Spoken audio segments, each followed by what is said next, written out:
4th, 2017. Can we do the roll call, please? Claire, you do the roll call? Yes, good morning. Chair Liu? Present. Vice Chair Kim? Here. Board Member Firth? Here.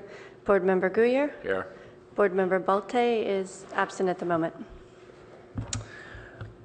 Now is the time for oral communications. The public may speak to an item that's not on the agenda. I don't have any. Oh, I do have a speaker card. And this is Shawnee Kleinhaus.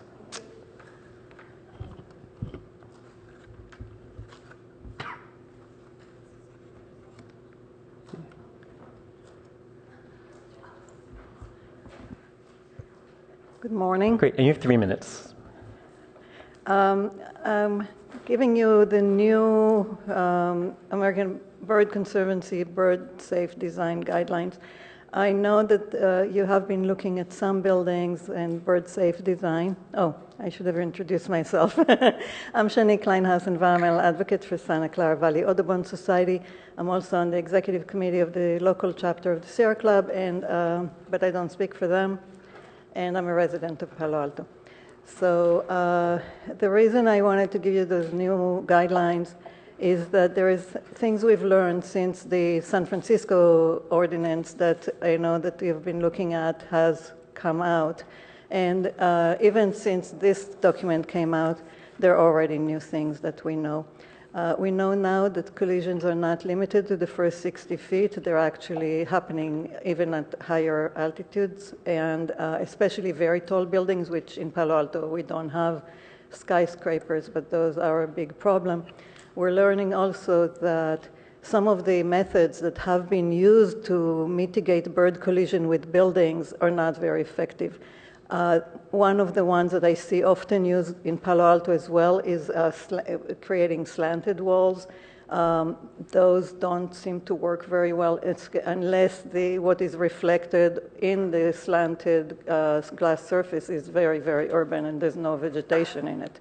That rarely happens. Another thing that doesn't work very well is surfaces that have UV or other things that we don't see. It seems like what we don't see, the birds don't see also. So if you can't see it, the bird can't see it. UV may work for a very limited set of birds that actually are attracted to flowers that have UV in them, but that's really, a lot of species don't see it. So I hope you use this when you move forward in looking at different buildings. One other thing that I probably should have mentioned is that birds collide anywhere in the city and outside of the city. So most of the new guidelines that we see actually look at buildings anywhere. So thank you. Great, thank you very much. Okay, moving on to agenda changes, additions and deletions. And we do have one change today, is that I think we're going to hear the item number 3, which is the bicycle bridge, first ahead of the study session for the ARB report template, right? So we have Claire, so we have the staff report for, oh, I should announce the item, right? So item number 3, which is Highway 101 pedestrian bicycle overpass and Adobe Creek Reach Trail project. Preliminary architectural review of a proposal for an overpass structure near San Antonio Road and trail and reconfiguration of the adjacent parking lot at 3600 West Bayshore Road. The environmental assessment is it's not a project. The formal application will be subject to CEQA and NEPA review, and the zone district is PF, D, ROLM, and GM. And we have Claire Hodgkins yes. And yes, I would just like to note that Board Member Balte has arrived. Thank you. Good morning, board members. I'm Claire Hodgkins, and I'm the project planner for this project. So as you mentioned, the project before you today is the 101 Bicycle Pedestrian Overpass and Adobe Reach Trail project.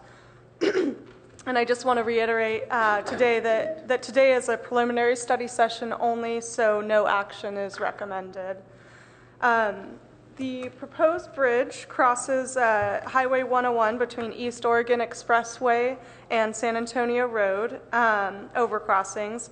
And the purpose is to provide a year-round bicycle pedestrian connection between commercial and residential uses west of Highway 101 and the walking and biking trails in the Baylands east of Highway 101. And it also completes the Adobe Creek Reach Trail out to East Meadow Drive. So just to give you a brief summary of the zoning context, the project actually crosses 4 separate parcels within 4 different zoning districts. So it includes the PFD zone on the Bayland side, on the east side, for the east approach. It crosses over the PF zone as it crosses over Highway 101. It crosses the ROLM zone as it goes through and over Google property and over Adobe Creek. And then it's within the GM zone for the pathway along Adobe Creek out to East Meadow Drive. So following the study session and a study session with the Planning and Transportation Commission, the City Public Works Engineering Division will apply for site and design review, which requires that the project go to ARB PTC for recommendation and then to City Council for final approval of the project. Because there have been several previous hearings on this project, staff wants to note that through previous meetings and hearings, Council has already selected the alignment of the bridge, the type of the structure, and the budget for the structure. So we may discuss these things today to give context to the project, but we want to focus the discussion today on a few key items. So I've put those up here. Staff really hopes to obtain your input on this list of items, which has been outlined as well in the staff report. So if there are any questions, I'm available, but turn it over to you guys again. And we're recommending that you hear from Public Works Engineering next. Great. And you have a presentation, and then we'll normally allow 10 minutes for that. And then my understanding is that there was a video as well, and so if you need a little bit more time for the video, I think that's fine. We don't have a huge agenda today, so we can allow you a couple more minutes if you need it. How do I get out?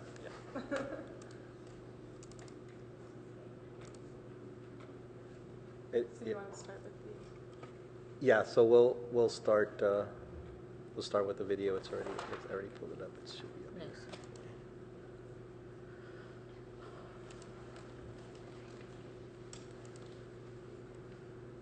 This is the Highway 101 multi-use path overcrossing project in Adobe Creek. The baseline bridge structure consists of a steel bowstring truss crossing over Highway 101 and Bayshore Road, and concrete approach structures that connect to East and West Bayshore Roads. We will begin the tour at the Adobe Creek Trailhead, where the trail is open for safer access from Meadow Drive to West Bayshore Road. As we walk northbound along West Bayshore Road path, where the existing sidewalk currently merges with a bike lane at Adobe and Barron Creeks, there is now a prefabricated steel truss bridge and pedestrian access ramp that safely carries pedestrians separate from the traffic on West Bayshore Road. The west overcrossing ramp hugs Barron Creek and carries pedestrian and bicycle traffic over the existing Google parking lot. The principal span over the freeway is a prefabricated steel bowstring truss, clearing all lanes of Highway 101 and Bayshore Road. Continuing along the path, we approach the Baylands Overlook, which provides an open view area where the community can take in the scenic vistas of the Baylands Nature Preserve. The overlook will be decked with reclaimed timber to give it some warmth and color and texture. The path provides ample width for both pedestrians and bicyclists. The eastern approach ramp carries traffic along a sweeping curved alignment over the existing Adobe Creek Trail and connects to the Bay Trail connection, which allows for easy access to the trail for both pedestrian and bicycle users. Some basic amenities will be provided at the trail connection. The bridge provides a convenient connection to the Baylands from South Palo Alto. The The steel span eliminates a column in the freeway, which will reduce construction impacts. Walking southbound on West Bay Shore Road, there's a good view of the bridge from below, and where the sidewalk had previously merged with the bike lane at Adobe and Barron Creeks, the pedestrian access ramp now provides an ADA accessible path, which allows pedestrians to continue separately from traffic or turn to access the multi-use path structure. This will also allow the dedicated bicycle lane to continue on West Bay Shore Road over the creek channel. Driving northbound along Highway 101, the steel truss is a unique gateway for the city of Palo Alto. What has been developed is a cost-effective and attractive alternative that responds to the goals identified by the city, the community, various interests and stakeholders, and provides safe, functional, year-round public access to the Bay Trail and to the natural beauty of the Baylands.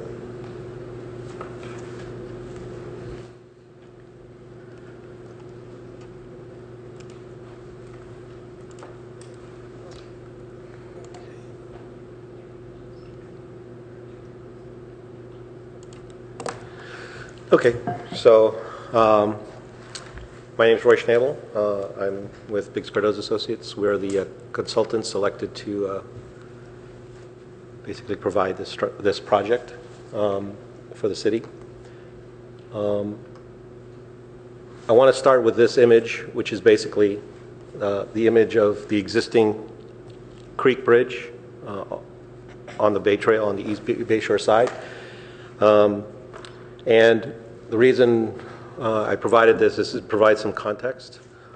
We're doing a similar bridge on the other side, and so basically these bridges, these prefabricated self-weathering steel bridges are going to be bookends to the POC structure that crosses over 101 and basically provides us with some of the context which we use to define some of the architectural vocabulary for this project.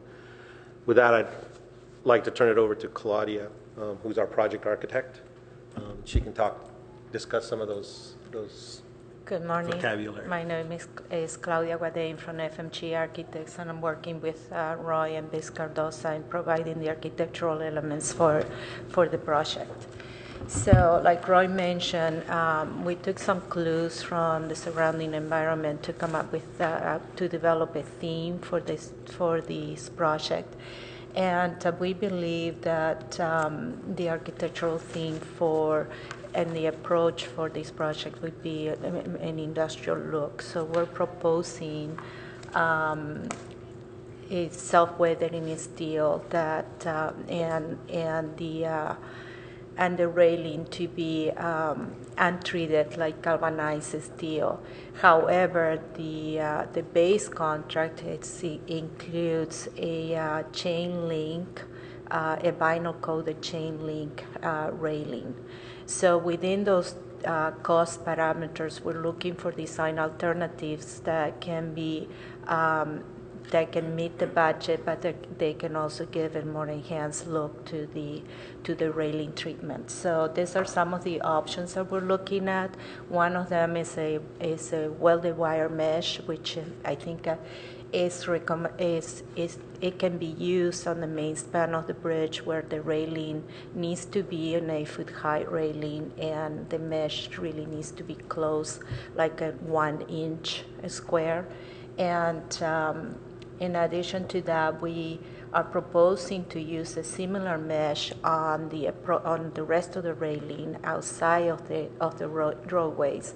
That railing needs to be about 48 inches high, and for that we would like to propose a similar mesh that perhaps is treated differently, is designed differently, but is still within the parameters of the cost.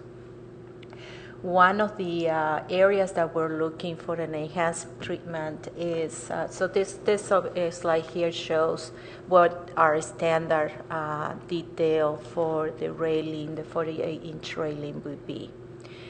We're also proposing to treat some of the vertical surfaces, concrete surfaces, with a foam liner that will give it an interesting look to the concrete, in the sense that it gives some texture, and the texture itself will give them the impression that it's a different color where we have the foam liner.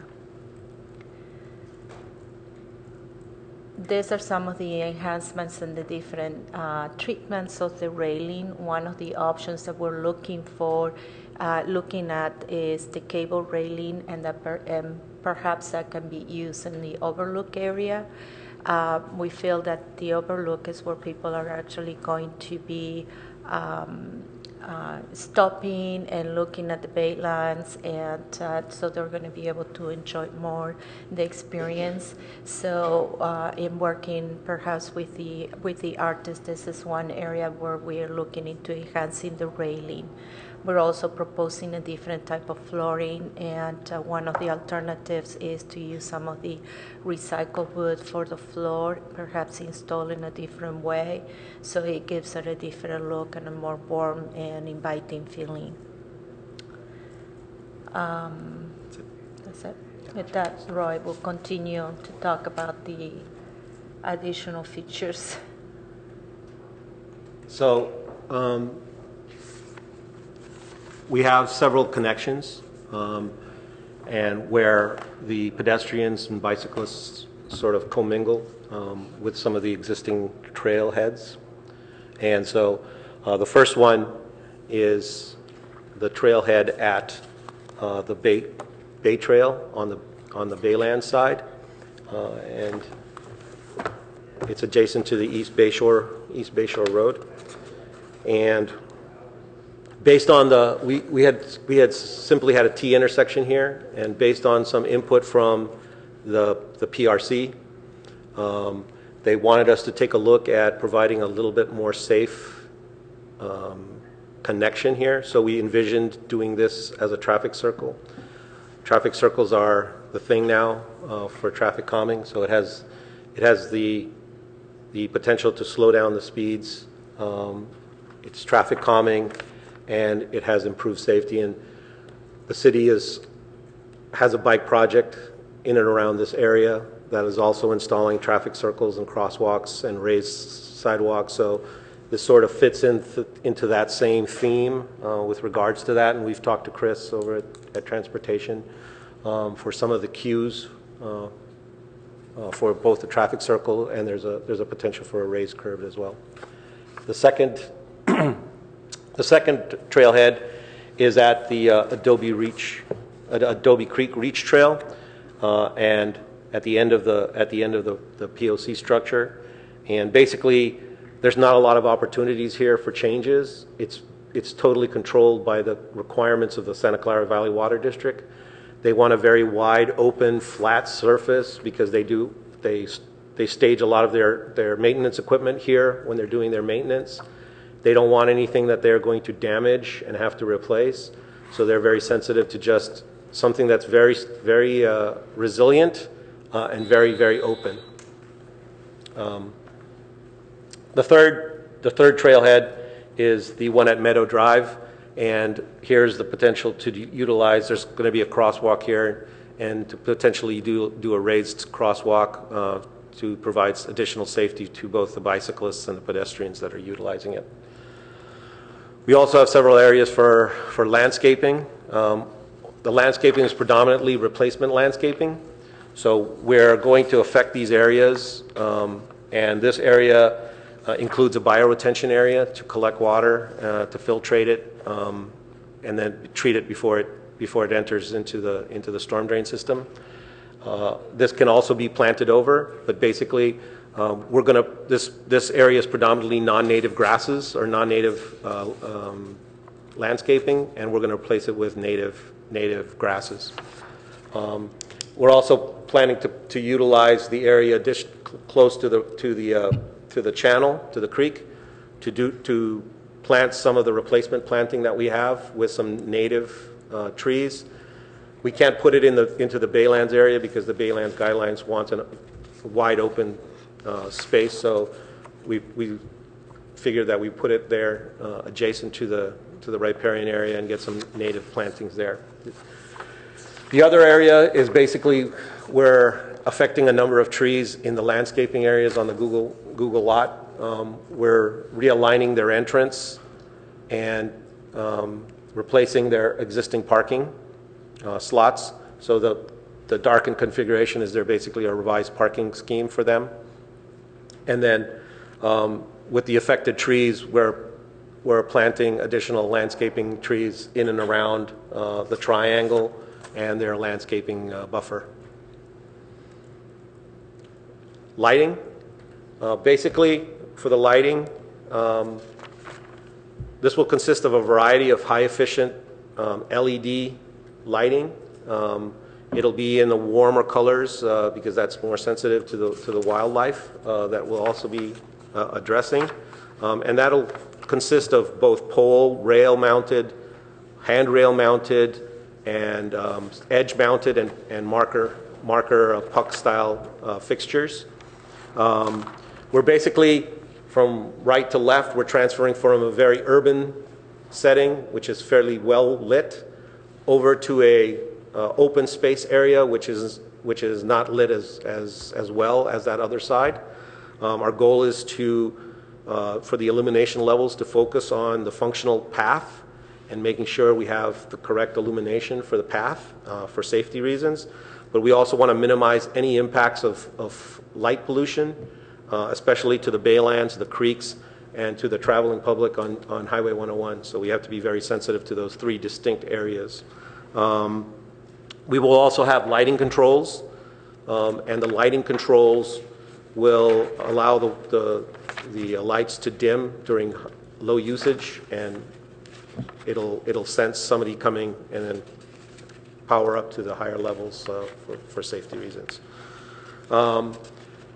This is a rendering of what the lighting would look like, and it shows the difference between the pole lighting photometric and the rail lighting photometric. So definitely the pole, they're spaced at a larger distance. They're more broad. The rail lighting ones are more dense and more frequent, so tend to be more expensive. And then for amenities, council has approved for us to do some enhanced amenities, but we've discovered that we have some very limited amenity opportunities here. The only locations we really can effectively do the amenities is at the trailheads, and there's not a lot of opportunity to expand on those amenities. So we're going to try to keep it as low key as possible on both trailheads. With that, questions? Okay, so we'll get to the questions in a minute. I think what we normally do open up the hearing to the public. Okay. So we do have I think we have one speaker. So again, it's Shawnee Kleinhaus, and you have 5 minutes.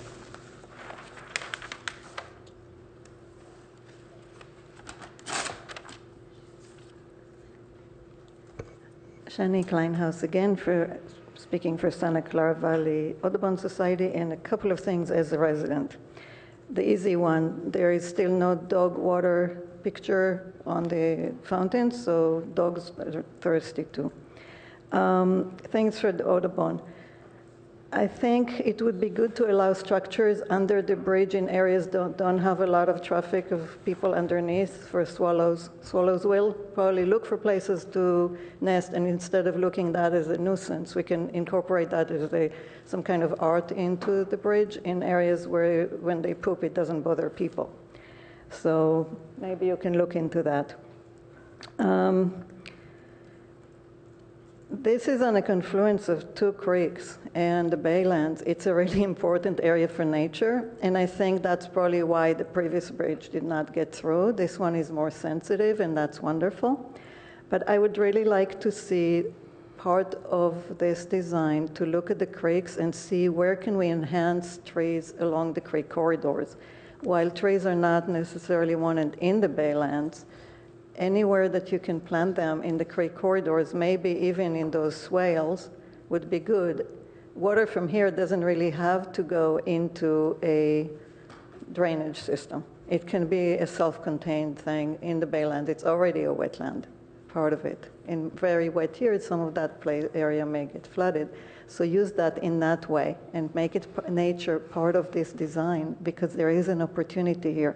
It may be a little more difficult, but maybe consult a biologist, but bring somebody who can really bring nature and combine the bridge with its setting, and not just, oh, we're doing this and the grasses are not that important there. Trees are.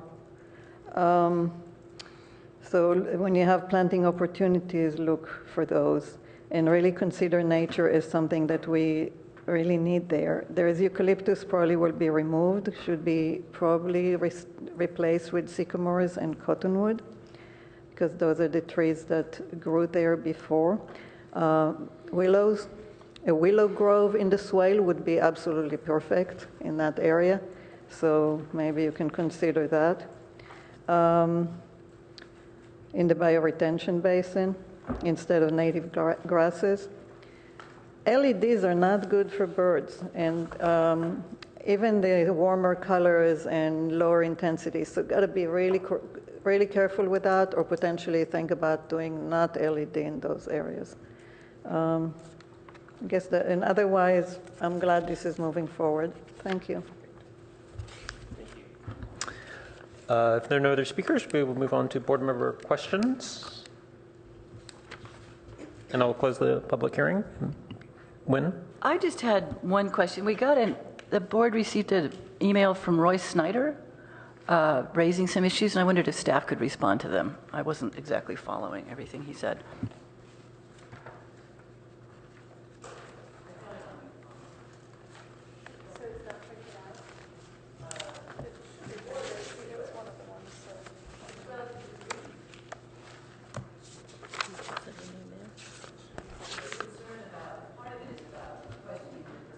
Microphone. Which I think is not in our purview, but some of it was about immediately implementing the West Side Trail. Yes. So if you could just take me through what he was saying so I would understand.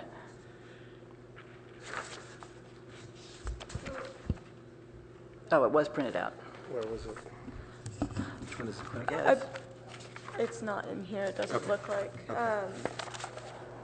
I believe, if I remember correctly, as I look through this comment, that this comment was basically talking about how he has a lot of concerns about the bike trail along West Bay Shore Road, and he really wanted to see. Amenities? Yeah, we got it. Let's see, hold on. It's about amenities.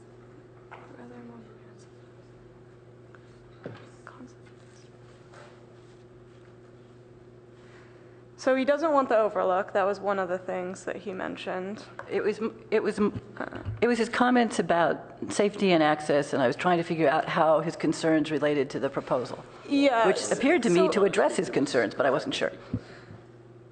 Yeah, sure. If you'd like to.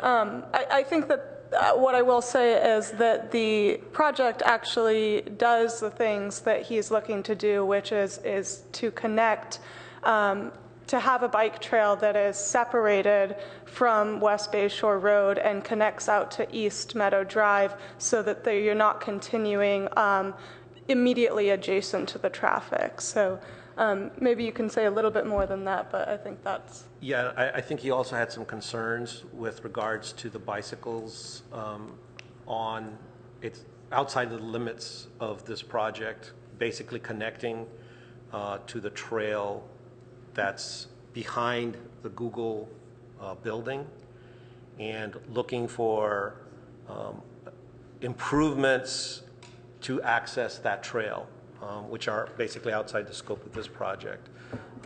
Thank you. And so he sent us some of that information, and we're reviewing it to see what can be incorporated, especially with regards to the right-of-way access and easements in the Google parking lot.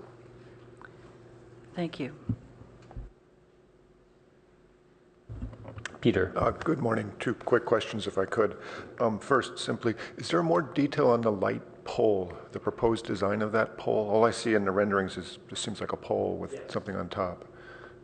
So basically, it's a 12-foot high pole, and this is the cut sheet for it. So it's this one on the left here. Yes, the one on the left. The one on the middle is the railing lights. The one on the right is the edge-mounted curb fixture. So that LED lighting is coned, shielded in the back to prevent light pollution from entering from behind it. So it's very directed. It's got two directed fixtures. Basically, it's 12 foot high, but there's extensions, so you can... If you could speak into the, turn on your mic when you speak. Oh, I'm sorry. It's 12 foot high, but it has, at the top, you can actually mount additional extensions, 4 foot, I think they're 4 foot increments. So you could raise the increment of, or the height of the poles. We're trying to keep it as low as possible, so we're envisioning utilizing the 12 foot.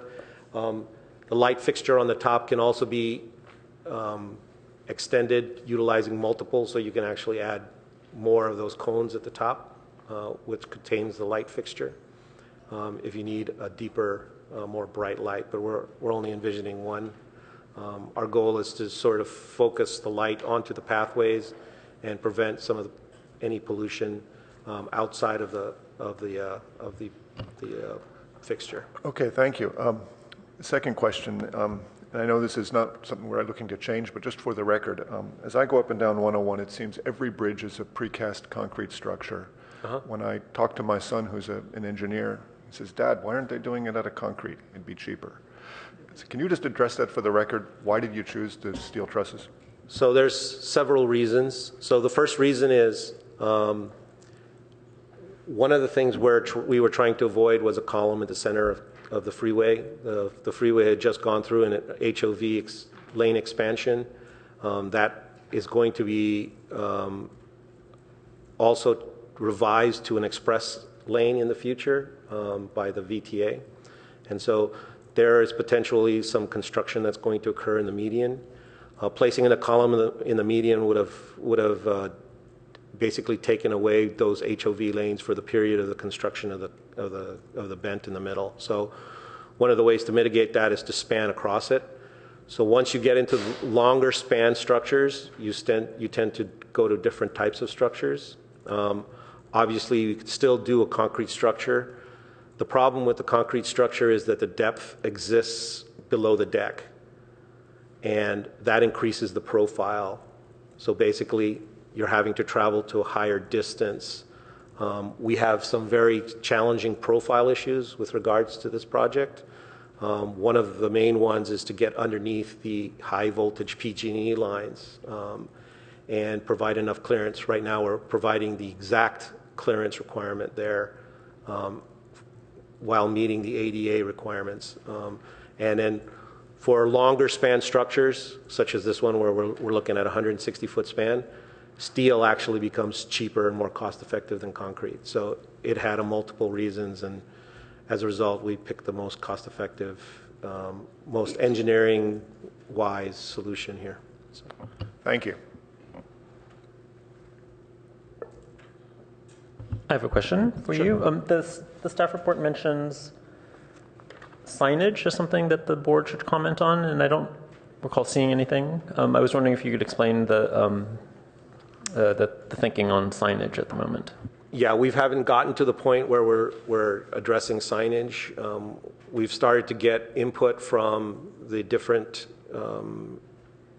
discipline areas in the city with regards to what they would like to see signed. We're looking at normal traffic signs, the standard traffic signs at this point. We know we'll have to do something a little bit more special for the trailhead areas, especially because there's a confluence of both pedestrians and bicyclists. So the traffic circle will definitely have signs indicating what the traffic circle will be, but we're looking at basic green signs with white markings for those. We also have an artist on board, and one of the things that may be incorporated, one of the ideas was kicked around, was potentially doing some kind of specialized sign, both describing the bridge. We also have informational signage an educational signage on the Overlook, and so we haven't done a full rendering of all of those things. And I think one of the things that we want is basically input on what we should see on those, especially those educational signage. Do we want it to refer to the Baylands? Do we want it to refer to Palo Alto? Do we want it to refer to, you know, the birds and the wildlife, the salt harvest mouse, which is marsh mouse, which is the species of concern in this area? So we'd like some input as to what you know, generally that'll reflect. Thank you. And I think Robert has a question. Yeah, I have one question. On the front page of the drawing, it's basically, obviously, you have 3 sections of truss, and on this one they are connected, but yet in other drawings in here and also in your video there are 3 distinct trusses. Yes. So which is it? There'll be 3 distinct trusses. So this is not correct, the front page of this drawing? I don't see what you have.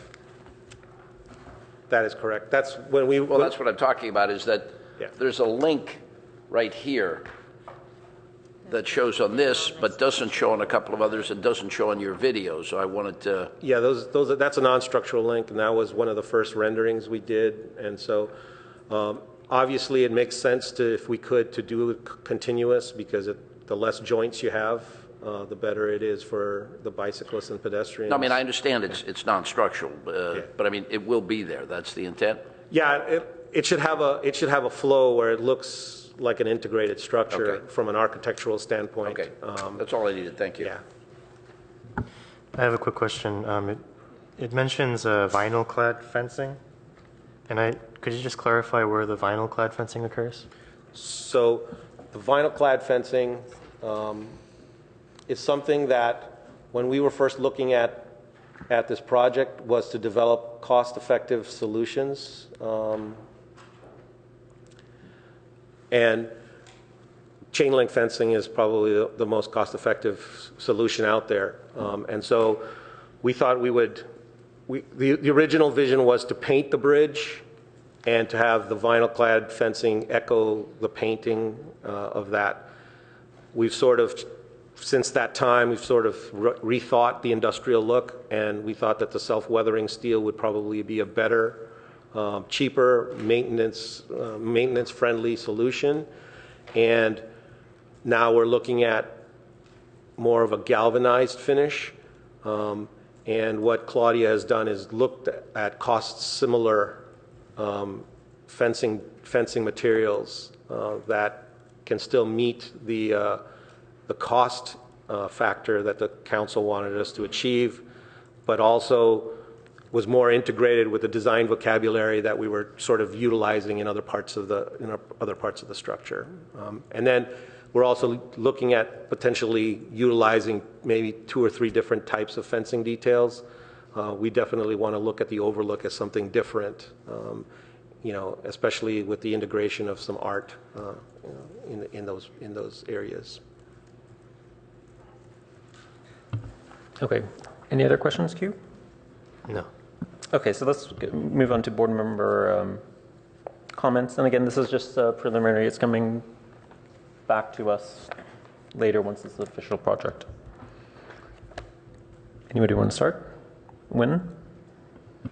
Thank you. Well, I must say I look forward to seeing this and using this. It's nice to have a project which is essentially about pleasure. And I had a couple of questions and comments. I am glad you're looking at weathering steel. The thought of people repainting that thing constantly is not a good one. And I also like the way it looks. I certainly think it sounds like providing good accommodations for birds and dogs is a good idea that should be pursued unless it conflicts with some other serious problem. I'm pleased that you're doing replanting. I actually think grasses are pretty important, but I think there's a member of the public trying to talk to staff.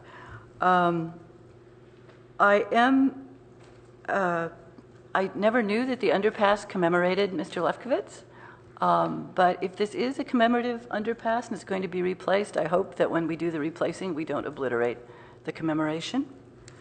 On the benches, I was out hiking in Edgewood last week, and one of the people who was hiking on the trail was severely crippled with osteoporosis and hiking with a walker. And it reminded me that people make great efforts to use places that are at least moderately accessible like this, but they need places to rest. And benches with no backs or handrails are not places to rest for people who have difficulty standing.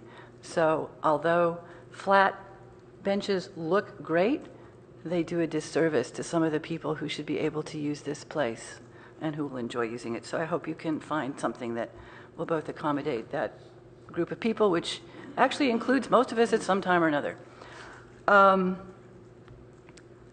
I was struck by Deborah Baldwin's query about the height of the fencing over the freeway and the risks that that can pose for facilitating impulsive self-destruction. We have a sad history in that regard in this community, and we've certainly all seen the great efforts that the Bay Area has had to go to try to retrofit structures when they become areas that people seek out when they're in great distress. So I would like to hear from staff, when we see this again, how we're going to address that issue, because I think we need to. Also, when you present this again, it would be really helpful to have a clear trail map. We don't have a very clearly labeled trail map in the actual, this thing. The master plan does not clearly identify the trails, particularly as they exist now. So a schematic that made it easier for those of us who don't really know where these trails and trailheads are would be great. And similarly, it's helpful to have the simulation of the overcrossing, but again, if you're not familiar with it, you can't figure out where the overcrossing is going to go. And so just a little sketch there would be helpful. Thank you. Q. Yeah, thank you. I also look forward to using this bridge as it is kind of in my neighborhood, and also driving by it and under it. I think I'm in favor of going with the self-weathering finish materials without having to paint anything, and just really letting the materials speak for themselves and be as natural as possible to also go along with the Baylands design guidelines. I think currently as is, there may be too many types of fencing. I appreciate that you're looking at different ways to go about that, but I think maybe just a different fencing at the Overlook area and then a consistent fencing throughout would kind of simplify things and probably just be enough rather than having too many different types of fencing. One thing that I don't think you spent too much time presenting was the Adobe Creek Reach Trail. I think that's a critical component of this project as a whole, and I think that also needs to move forward along with this project, and I hope that they're concurrent, because I think it's a large safety concern right now with bicyclists and pedestrians going along West Bay Shore where it turns into Fabian as is.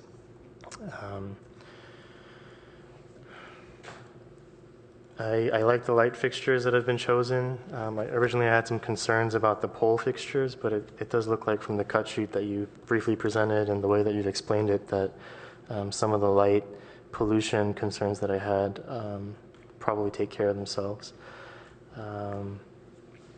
I think overall, I'm with a lot of the public that I really want to see this bridge move forward. We've been through a long process of design competitions and looking at different alternatives. And I think it's just a matter of people needing to use it and getting over. But looking at this design, while I think it gets the job done, it just looks really massive in certain areas. And I'm just wondering if there's a way that we can engineer that so that perhaps some of the steel members can either be reduced or to appear less bulky than it currently is. But overall, I'm in favor of the path that the bridge takes, the connections, the trailheads. I'm also very much in favor of that traffic circle at the eastern trailhead. I think that would be, The presented drawing of the eastern trailhead looked a little odd to me, the way that it flared out like that, but I think the traffic circle takes care of that quite nicely. And perhaps in closing, this doesn't have to be answered now, it can be answered later, but I was just curious to know what the future of the Adobe Creek Trail is on the western side of this bridge. So I know that in the past, even the city manager has set up like a temporary area of the Adobe Creek Trail, but I think eventually if that were to become a larger trail through this neighborhood of Palo Alto, how does that Adobe Creek Trail tie into the Reach Trail and to the pedestrian bridge? And Robert. Thank you. Yeah, this has been a very long process, it seems like. You know, I was here when we went through the whole design competition, and although I haven't designed a whole lot of bridges, it was pretty obvious the designs we had were quite incredible, but I was amazed at, you know, just thinking to myself what the numbers would be, so I'm not surprised that they came in over budget. But unfortunately with this, all I keep hearing is cheaper and cost effective, and it's almost the extreme opposite end. The biggest thing I have a problem with is the way it's set. It's obviously 3 separate trusses that are, and there's no real integration between the 3 of them. I'd like to see, even that's what I said with the as you said, the non-structural link, rather than it butting straight in, I'd like to see it curve so it's a continuous line at the top of the actual truss system, even if that means at the, yeah, okay, exactly. You know, it's that sort of thing that I'd rather see it flow. The reality of it is I can't imagine it would be that much more expensive to cut those non-structural pieces with a bend in them and then, you know, so they actually flow better. I mean, I understand, you know, there have been a lot of these bridges type thing built, and it is a very economical, logical system. It keeps it very open. There's one, obviously, that I'm sure we've all seen driving into San Francisco, that blue one right near Hospital Curve that's been there for, I don't know, 40 years or something. But I mean, and it's still doing well. The only problem I have with this, well, let me back up. A bridge like this or a truss system like this on a small bridge in a forest or this, or even on the trailhead, the Core 10 or the rusted steel, I think is appropriate. Going across a freeway, I just don't think it works. I don't like the, you know, looking down and seeing this sort of brown bridge going across. Here I'd rather see a, you know, some sort of a painted system. There's enough to make it a little bit more urbanized, I guess, if you want to call it. I understand it's a bicycle trail and going from, you know, to a wetlands area, but that doesn't mean it has to look like a something that belongs in a forest somewhere, because it's not. It's crossing an 8-lane freeway. So like I said, those would be my 2 main comments, to make the thing a little smoother and also just get away. It's too rustic the way it is right now. And Peter. Thank you. Good morning. Right off the bat, I wonder if I could just pass this sketch to the board members and then forward. I share exactly Robert's comments about on the main principal span where the 2 trusses join. I found it very problematic to have the square Pratt truss sort of bumping into the bottom of the bowstring truss and then have this filler piece of metal on top that doesn't have any architectural integration. I made a... So the sketch I have shows essentially a curved top of the bowstring truss, which would engineering-wise work just fine. An alternative, which is what's been done historically, is just to use 3 bowstring trusses. So at the point of 0 moment, on top of the span, there's right down to 0 again. The trusses are arching out of that. In any case, I don't want the sketch to be seen as trying to design it, but rather to convey an idea that I think that juncture of the trusses on the principal span needs a little more refinement from a design point of view. And it is important to, I understand, to keep the cost down, but this is going to be there a long time, and this is not a large ticket change on cost kind of thing. A little more effort on that design element, I think we'll be successful. If we could get that sketch to the...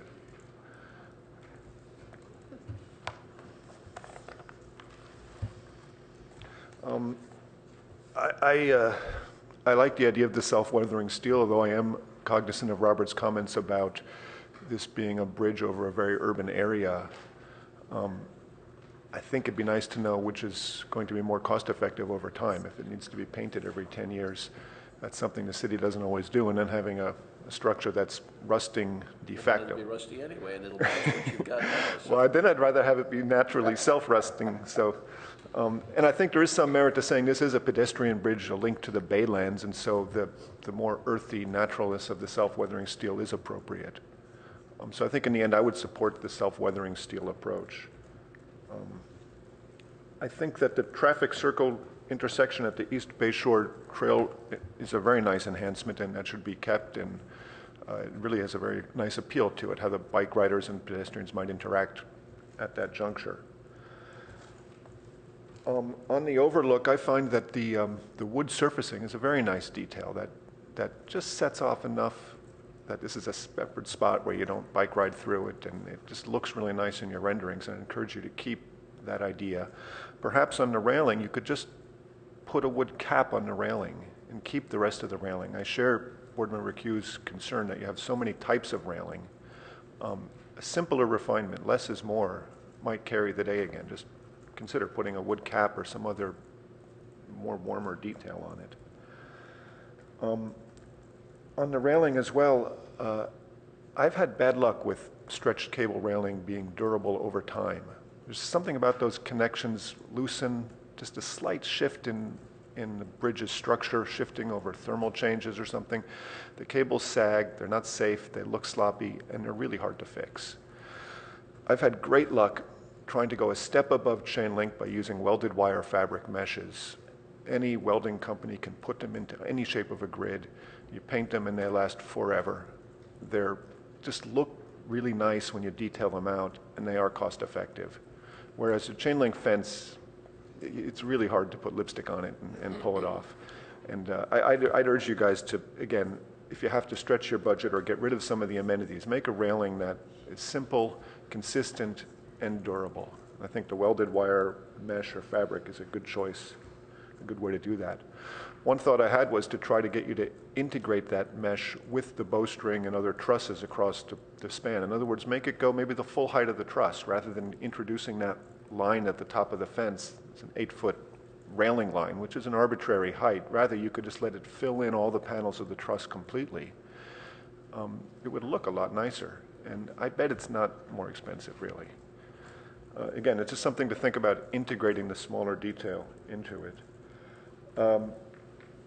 My last comment has to do with the lighting pole, which I don't find attractive or appropriate to the design you're doing. It's a very urban integrated thing. You'd expect to see that on some commercial office building in downtown San Francisco. I'm reminded every time I walk across the Golden Gate Bridge, the light fixtures are so wonderful there. They came out of the design of the rest of the bridge, that sort of I-beam that splits and curves and hangs over the road. It's an iconic thing. When you really think about it, it's the small things like the railing and the light fixtures that the public experiences and sees as they go over this bridge. The shape of the truss is something pretty much only drivers racing by who aren't really noticing see. But the lights are really important, actually, these curved poles. And to me, there's something about when the light is coming down, you want the fixture to arc or cap or do something geometrically to express what it's trying to do. What you've got is a pole with a clever arrangement of reflectors. And it just, to me at least, doesn't sort of carry the weight of what you want to do. There must be some other way you could design that to integrate the design style with the rest of the bridge and perhaps give a visual clue as to what it's trying to do.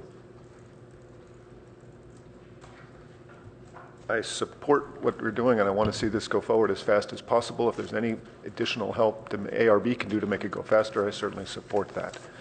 That's the end of my comments. Thank you.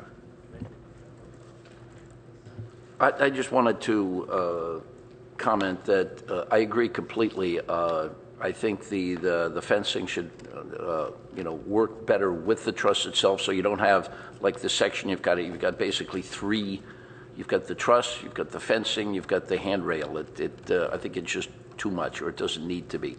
And also the light fixture, I agree completely. It just seems like, I guess maybe it's a very effective solution in the evening when you're trying to do it, but in the daytime it looks like they're going to put light poles up and they're not done yet or something, or whatever. These sort of, they look like lit bollards that I've got in front of my office building, only with a 10-foot extension on them.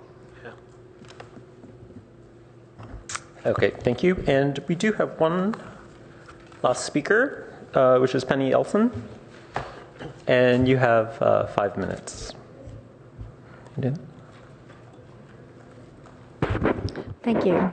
I wanted to point out that your staff report was not, the link wasn't live, so I came to the meeting and had to read while I was sitting here.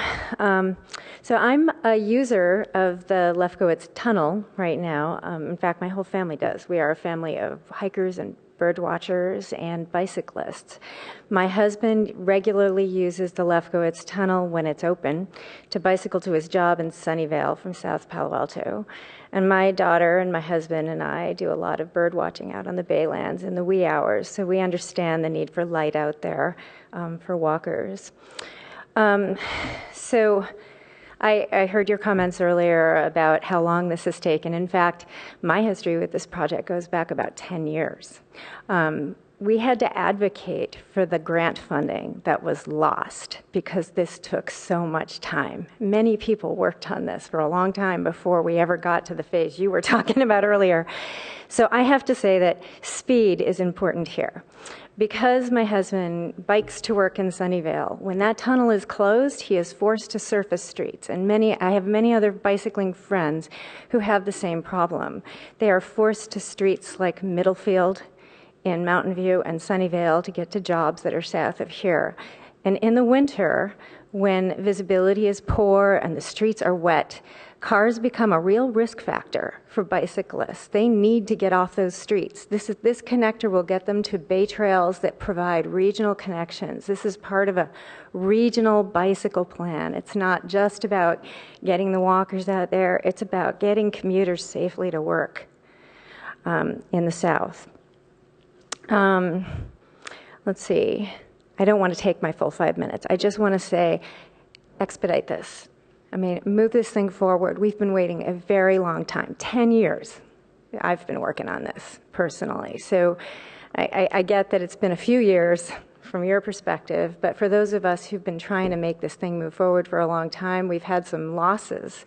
Hard work that we did got lost because of these delays, and I'd like to see this thing move forward so that the people who are helping us all by bicycling, getting our streets less congested, helping our environment, I hope we can provide a safe regional connection for all of these people from Palo Alto and who are commuting into our community from other communities that connect to those bay trails.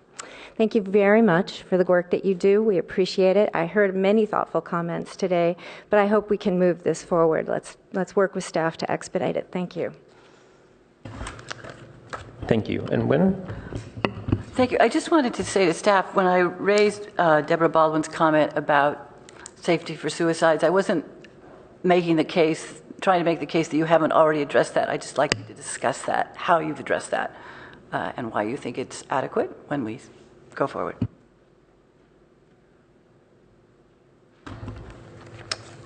Okay, so I have, I think the board has made really good comments today, and I think I agree with most of them. And I had a couple other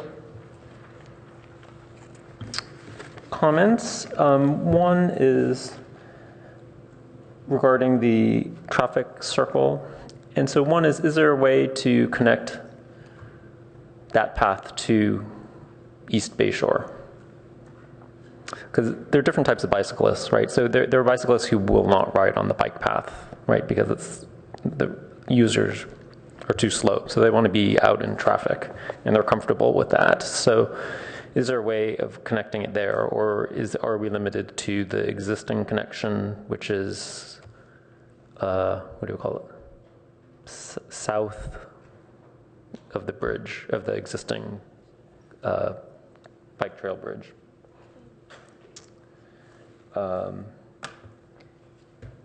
then I'm not sure I totally understand the yeah, question. so there's a little bridge that crosses the creek on east, just to the east of East Bay Shore. Okay. Yeah, if we can get a map, maybe that would be useful. There. So the existing entrance is Yeah, I right think this. here. Right. Yeah. So there's a I'm talking to Claire, I'm sorry. So he's talking about the existing entrance is here, yeah. Okay. and he's wondering if we could incorporate an entrance in here as part of this, so that as an alternative to that. Yeah, to and that. I think it's a kind of a dangerous area because the bridge is narrow.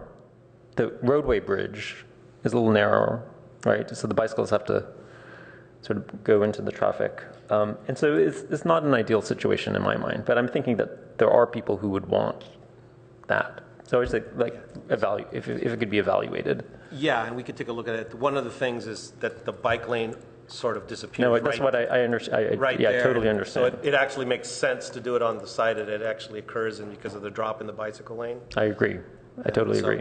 I don't think we would probably get rid of that as part of that, but we could evaluate looking at another entrance on this side. But yeah, and I not actually sure. don't think that it's an issue. Like, if say we don't do anything, and if there's a bicyclist who wants to go, say, like north, like if they have to ride on part of the path for whatever, a quarter mile before they can get onto the bike lane, I don't think anybody's gonna.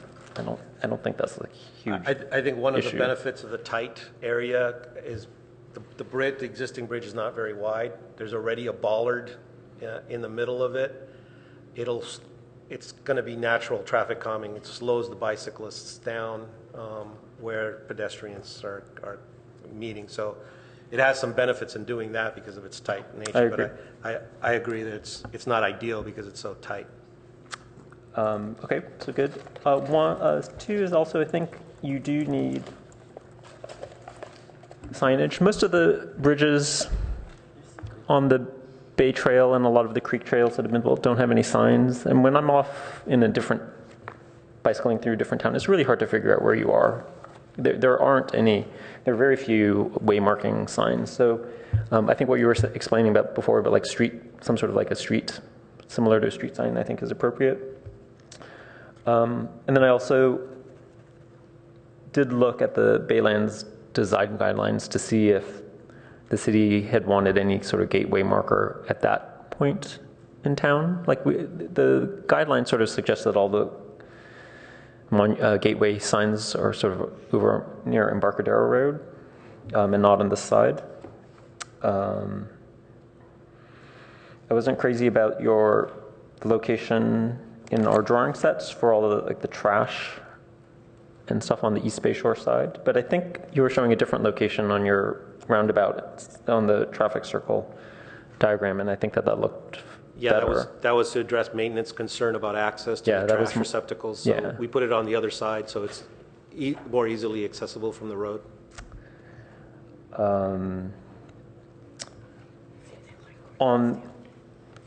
With regard to the Baylands guidelines, I mean, it seems like it points the finger towards Corten versus painted. In Mountain View they have both, and I have seen the rust coming through the painted bridges, and there's a certain point where it doesn't look good. And then the thought of it's in terms of like city maintenance, and then closing the bridge when it's being repainted and stuff. It seems like Corten is the better way to go. I'm not crazy about chain link, but I have seen other bicycle bridges. If the main truss structure is strong enough and attractive enough, the chain link doesn't look that bad. When the whole bridge is chain link is when it really looks kind of like a prison yard. So I would say focus on the truss, on the finish of the truss, and then we'll work in with the chain link or the mesh, the welded wire mesh. But yeah, I would say the chain link is I would normally put that down at the bottom of the list of options, recommended options.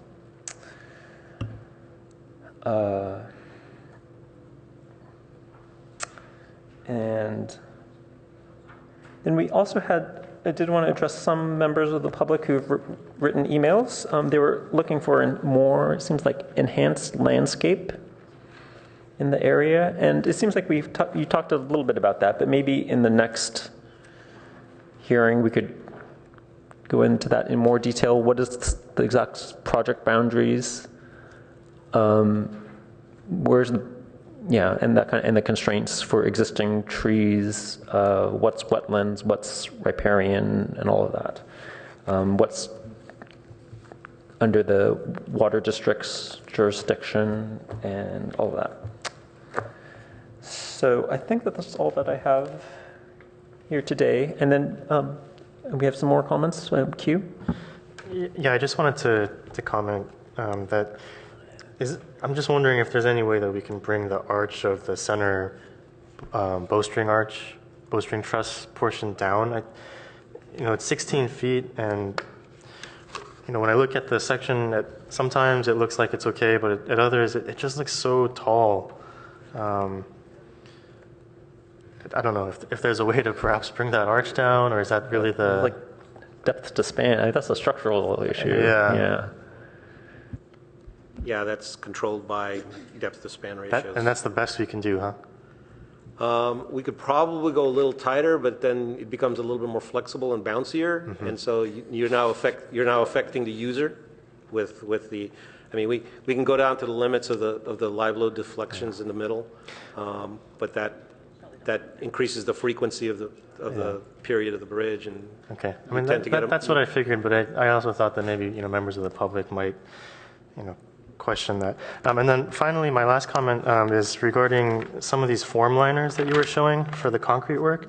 And I don't really like either of the options that you've presented. I'm just wondering if there's a way that we can do some kind of a board form, or perhaps even using some of the reclaimed timber that you're proposing on the view areas. Is there a way that we can incorporate that into the formwork of the concrete rather than introduce such an industrial, having nothing to do with nature, really straight line form liners? So, thank you. Yeah, one of the benefits of the form liners is it creates a very highly textured finish, which mitigates some of the graffiti potential that you have there. If you put a flat surface like the timber, it just creates a palette for people to graffiti as well. So we have to sort of manage both of those conditions. So then both of the form liners that you're presenting are kind of well-known deterrents to graffiti? These are the most ubiquitous, common form liners, and we could utilize different. We could go horizontal. We can go vertical. There are ways to achieve a little bit more look, and there are some other different standard form liners out there that are a little bit more individual, and we can take a look at that. A form that comes to mind is like the connection from 101 to 85 on some of those concrete areas. They're like, hibiscus or some kind of a flower pattern, and I'm not asking for that necessarily, but I'm just wondering if there's another pattern that perhaps relates a little bit more to the baylands or becomes a little bit more natural in expression. Yeah, those are what we call reliefs, and basically they relief to the fracture fin or whether the form liner, so that either they come out or go in with regards to the image, and we can implement those. I'm not sure that matches with sort of that industrial look. I think part of the industrial look is to try to stay as basic and clean as possible. Okay. I think a better usage from an architectural standpoint is a combination of two different form liner types that could create a little bit more interest. Good to know. Thank you. If you actually look at the form liners, their product stuff, I mean, they have amazing array of things. It's like too many. It's like hitting a candy store. They have like too many choices. So I want one that looks like grasses. Yeah, there you go. We have done that. That's expensive though. It's always the nice stuff is always expensive. Okay, is that it? Do you have any other questions for us, or if you have any follow-ups? No, I think you guys have given us some input. I think a lot of the stuff that you guys have sort of focused on, we're sort of looking at those things. That the integration of the trusses, we were looking at that to look at some way to make that continuous. With regards to the railing differences, it was our intention to pick up one type of railing and go with that. We showed the different types in the same image just to give you some context. But I think we were at the most looking at 2 different railing types, one for the overall structure and then one special one potentially for the overlook. And so, and then I think Elizabeth wanted to talk about, she wanted to talk about schedule since project delivery is a big issue, and so she wanted to sort of address that as well. Thank you, Elizabeth Ames, project manager with the city. And to just comment, the public has been saying in these emails, and Penny and everybody's been saying to us, expedite this project as much as possible. So we were trying to show you what we could, given the time constraints. And our wish is to come back to you through site and design review and have one meeting with the ARB. I know maybe this is tough because we need to see the details, but if we could consider in August when you see this, and we'll have all the details hopefully that you wish to, that you feel like you can comment on, then if there's certain items like lighting or other issues, maybe we can do this at subcommittee level so we can move the process along. But thank you so much, and hopefully we'll see you in August. Thank you, Elizabeth. And I think Peter had one more comment? No? She just covered it. I was going to say, let's close this discussion by acknowledging we've got 10 or more emails. Everybody consistently wants this to go quickly. I'd like us to clearly say to staff, we support that and want to do whatever we can to make it go quickly. Okay, agreed. Thank you, guys. Thank you.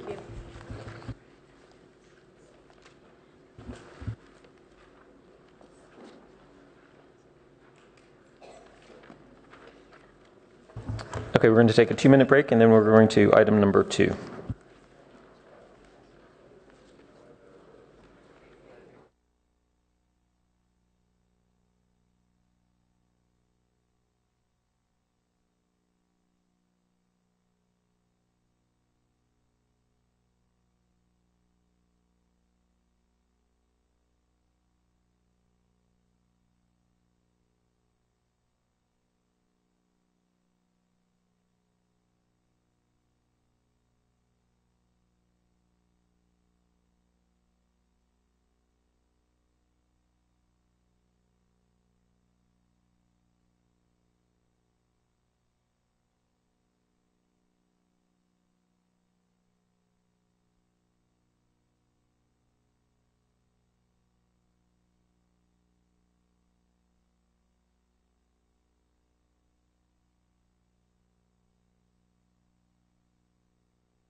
So we've got item number 2, which is a study session for ARB review of staff proposed report template and submittal checklists. And great, thanks, Chair. I'll just frame this a little bit, and then Jody may have some more comments to make about some of the details about what's being presented. But just by way of background, the board may recall when we presented the ARB findings, the redo of the ARB findings, that was sort of a first phase of a couple of efforts that we wanted to take to streamline our application review process and improve the product that we are generating out of our office, and also improve the material that's being presented to the board so that you can make informed decisions and recommendations on to the director and council. And so during that time, we had made some changes to the staff report, and we're at a point now you've had a chance to see that for a bit of time, and you might find that there are things that are useful and helpful in reviewing those projects, and other things that you gloss over or don't find as useful or helpful. And so we're seeking the board's input on the staff report. And just as you're thinking about those comments, keep in mind that these staff reports serve a number of audiences, including from a staff perspective, documenting the administrative record, putting some information in there that the public might want to be aware of. There is I guess there's different lenses that people might look at the staff report, whether an applicant, opponent, or proponent, and councils when the council looks at the prior staff reports and so forth. So, but then there's also you as the primary audience, because you're the ones we are writing the staff report for, and so there may be some things that you want to see that is important to your quick sort of get up to speed on the project, and there may be some things that we can put in the attachments, and they can be references as needed when you're conducting your review.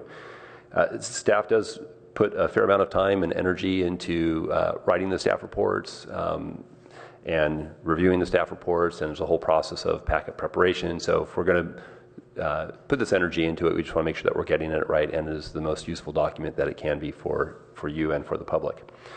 And the other thing that we would like your guidance on is the application submittal checklist. Now, this is another sort of element that we're approaching where we want to get a consistency in the type of material that's coming in and presented, and we want to also establish some maybe some thresholds for when somebody who's proposing a project of a certain size might need to provide a little bit more information, a model, or some kind of 3D illustration, or something that provides a little more sense for the context. You may not need it for, you likely don't need it for every project, and there are scales of projects, and so we're trying to find out what is the specific information that this board needs in order to render the best, most thoughtful decision that you can based on the findings that are required by code. And so we have some existing requirements, and Jody has, I think, included in the staff reports a proposed draft of what we would then seek to ask of applicants, and we're looking to modify that and adjust that based on the board's comments. I'll note that one of the challenges that we have, or maybe even an applicant has, is when an application is filed and it's not complete for filing, a notice of incomplete letter is sent out. And that's sort of like the default way of doing business, but it doesn't always have to be that way also. And in our intent here is to have a very clean submittal checklist that's clear to the applicant that if I submit these things, I'm going to be deemed complete at the end, because really that's what we're assessing is application completeness. And when you get that notice of incomplete, we're adding, not only is there that first 30 days that we send out that letter, there's the next amount of time where the applicant has to work with the architect and the client's needs to modify and revise the project. And so there's another probably couple months, up to a couple months before the plans actually come back. And so there might be a way for us to trim a little bit of that time off before we head on to the board. So I'll stop there because we really would like to hear from you. Jody, did you want to add anything else to that or just respond to questions? Okay, so thank you, Chair. Are there questions, or should we just move on to comments? Anybody? So, Robert? we just start with comments. I'm fairly happy with the way the report, I should say the your report is. I wanted the idea that over the years it's fluctuated as far as how much of an opinion that you give, but I like the fact that I'd like to hear what staff's opinion is on certain items. Now, whether I agree with it or don't agree with it, I guess is, but I do like to see that. Going through the actual submittal applications, the only thing I haven't, I'm looking at it maybe just from a user rather than from this side, is you always ask for an incredible amount of copies. And what printing costs these days, my God, that I've had projects where I've got, $1,500 worth of printing charges for a submittal. I'd love to see some way that, maybe there aren't as many required and, you include a set of PDFs or something like that. I'd be much happier with. Other than that, and of course, maybe, I guess it's a little bit aside, but the minutes where they're verbatim, I think is ridiculous. I mean, the first time I inadvertently pressed print and got 37 sheets printed out of my printer is, I think, absurd. I prefer, I don't need to, obviously there should be a verbatim copy somewhere, but I don't think it needs to go as the general one. I prefer to see just the summarized version, if you want to call it that. Then if I want more input, I can press on the link and look at it verbatim. Just for clarification on the number of plan sets, we did recently go back around and think through how many departments a particular project needs to go to. And so that's reflected in the number of plan sets that we're asking for, but we can certainly, there are some departments that are willing to take just the electronic I understand plans. that, and I've gone, having done this long enough, there are two ways to do this. You can run, for instance, I mean, this is the extreme, but you can run one set from one department to another department to a third department. That way, the advantage of that I've seen is that other departments also see what, for instance, planning's comments are or whatever, rather than each department going into their own little isolated entity and marking things up, because from a user standpoint, you get comments back that planning is directly opposite of what public works wants, for instance, that sort of thing. And there should be some flexibility there or whatever, or like I said, I'm sure it doesn't work completely one way or the other, but I have seen it work both ways. And we do certainly try and coordinate our comments. We have, sort of 3 weeks into any major process like this, we have a development review committee where all the departments are coming together with the applicant to make sure that we're not having kind of those, comments that don't align. Okay. Peter? Thanks. Let me just pick up on what Robert was talking about. It just stirred my mind that maybe if you had a point person for each application, at least for major ones, that were sort of the ombudsman, a person who sort of takes the application, gets it to public works or traffic or trees, gets the response back, you might be able to do a hybrid. What Robert's saying tends to slow the process down because each department waits for it to come. Exactly. Guy's on vacation this week. It's really frustrating for applicants. But he's also right that we're wasting so much paper, and there's other technologies out there. But I've felt, we've done numerous applications, that we sort of feel like we fall into the pit, and then he's absolutely right. We get a comment from the traffic department, which contradicts public works, which contradicts planning. And we're sort of left having to figure this out. And it just takes time, and we're kind of, go back to our client, and they say, well, I just paid you a $10,000 fee. What's going on? That's the public, the user's point of view on it.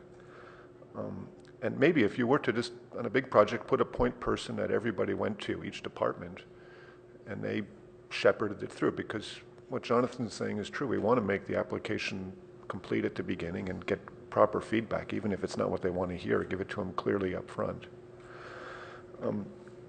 Let me address what you're asking for. I think your templates and staff reports are pretty good. I think you do reach a nice balance of, it's nice to hear what you think, it's nice to hear the code background.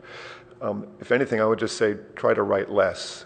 And that's probably just me. I'm a visual person, and find, and I get something this thick, it's like, geez, am I going to read all this again? But you're right when I look through it that you need to have a record. You want to put it out there for everybody over time to have seen what the decisions were. So and I'm not an attorney, I don't know where you do draw the line and don't. But let me instead point to the drawings, because I frequently find that those, when I look at them architecturally, I feel like, even from my own office sometimes, just how did that get out? Frequently an elevation is a drawing that guys whip out at the last minute in the office, and it's not as carefully done. It's not conveying the right design intent, the line weights aren't right. And we've seen so many of them here that are really difficult. What I would encourage you to do at the staff level is to push back on applicants when the drawings aren't really telling the story, aren't saying the message. Push back early on. I think you'll find applicants, when told their drawings aren't satisfactory, will be embarrassed more than anything else. But just set a high standard for that. Because I get the sense frequently that a staff just elevations check, rather than actually looking at the elevation. Is it there, and is it consistent? Does it line up with the plans? And it's nice to see a little bit of work put into that. It's really great to have more 3D images. And as a practicing architect, I can assure you that it's easy to produce 3D images these days. It jumps out of our computers almost too much. But if you say again to an applicant, we need to see what this looks like from both sides, not just the main corner. And again, just insist on getting that rendering or that image. You're not asking for too much. And it really helps when we're analyzing a project to see this visual 3D conveying of what it's like in context.